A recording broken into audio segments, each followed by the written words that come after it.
Kapolda Jabar Irjen Pol Rudi Sofariadi dicopot dari jabatannya karena dinilai lalai dalam menegakkan protokol kesehatan.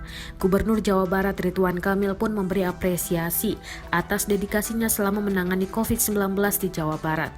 Rudi bahkan juga disebut Ridwan Kamil menjadi relawan vaksin tanpa diminta. Menurutnya Rudi merupakan sosok yang punya dedikasi tinggi dalam menjalankan tugas, khususnya selama Jabar berjuang melawan pandemi. Ia pun mengapresiasi solidaritas Rudi yang mau menjadi relawan vaksin COVID-19 tanpa perlu diminta. Dengan semangat solidaritas pun beliau menjadi relawan COVID tanpa diminta. Kan tadinya hanya saya saja, saya menyaksikan sendiri dedikasi dari sisi waktu, mengendalikan demo juga pada saat situasi-situasi sulit. Jadi saya kira orang dengan sosok Pak Rudi saya apresiasi luar biasa, ungkap Emil.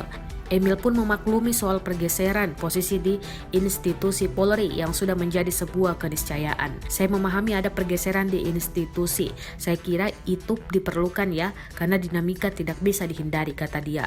Diberitakan sebelumnya Kapolda Metro Jaya Irjen Nana Sudjana dan Kapolda Jawa Barat Irjen Rudi Syafriadi dicopot dari jabatannya karena dinilai lalai dalam menegakkan protokol kesehatan.